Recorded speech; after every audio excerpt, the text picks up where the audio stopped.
Hello everybody, here we are today and we're going to be talking about 5 teams, the favorites to win the Stanley Cup in 2024, and it is going to be according to FanDuel. Now FanDuel has not paid me and I am not going to sing their praises. I'm just basically saying that we're going to use it because they're a pretty popular thing. I am not endorsing them, simply using this. So with that being said, let's get on into it. So number 1 is one of the favorites here to win this, and I think the odds-on favorite is the Colorado Avalanche, which is interesting because they just came off of a first-round loss to the Seattle Kraken.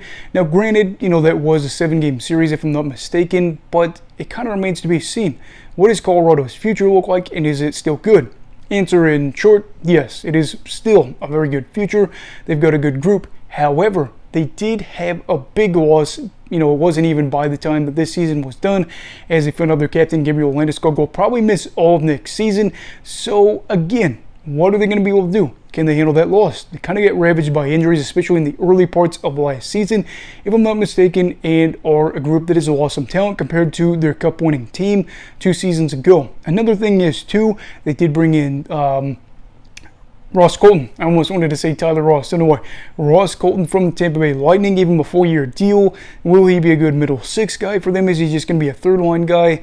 A guy like him that has won a Stanley Cup, if not 2, with Tampa Bay, would be really good to have him take a next step forward for this Colorado team, as they are favorites to win the Stanley Cup and probably have expectations to get out of the first round, unlike this past season.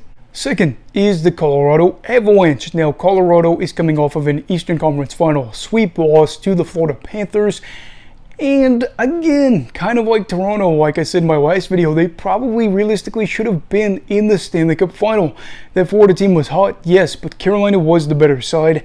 They went out and they were pretty aggressive. They ended up bringing in some bigger names. They brought in Michael Bunting from the Toronto Maple Leafs, signed him to like a 3-year deal, if I want to say, and is after a 20-plus goal season for him, and also brought in Dmitry Orlov from the Boston Bruins in free agency, and re-signed some key pieces, Anderson, Ronta, and net, and then some other guys as well, if I'm not mistaken. That kind of is one of those things where they bring in talent, retain talent, so they should be good for this upcoming season. However, they did lose Max Pacioretty. Lose, if you want to call it that. He didn't play a lot of time with him with an injury. He ended up signing a 1-year deal with the Washington Capitals, but a guy you really think that if he had been healthy, really could have been a good player for them. I don't know. I think that Carolina has the right to be in this top 5. Second kind of remains to be seen because they haven't been able to get there with this group that they've had. So it's kind of one of those situations where they have been good, but they haven't been able to knock down the door just yet.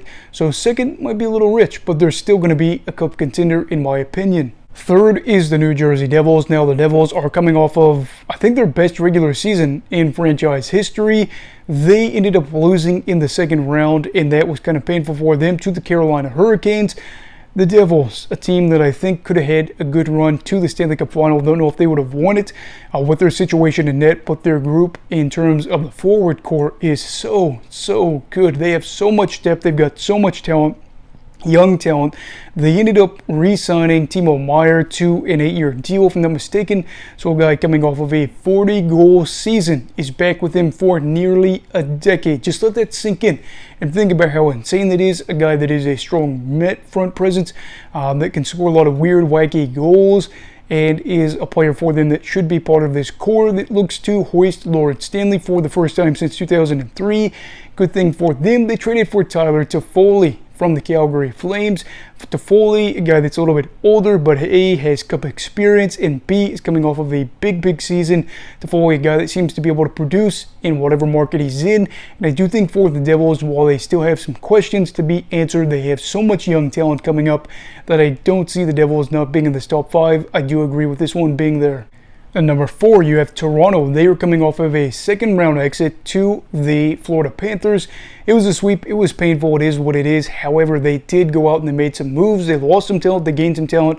Brought in Bertuzzi. They brought in Domi. They brought in Klingberg. And they just did have some sort of, and they got him in arbitration, or they settled arbitration. So he is back again for them. One of the things, though, that I do think is going to be hard to see with the Maple Leafs is going to be whether or not they're going to be able to handle the whole Matthews and Nylander contract things well for the rest of the season in their division, because their division is really good and loaded. All in all, though, this Toronto group has a lot of top-end talent. They brought in some other guys that should help in terms of that middle depth. Max Domi, a guy that I do think does better in a less expected role, more of a third line role probably would be better for him. He could probably do second line too, I guess. But in general, on this Toronto team, he doesn't really have to have as much asked for him. In general, this Maple Leafs side is going to be good enough, in my opinion, to be a contender. They should make the playoffs. Whether or not they are a favorite remains to be seen, as they finally were able to crack through the first round. Now we'll get to see if they're able to go all the way to the final, maybe even win it for the first time since 1967.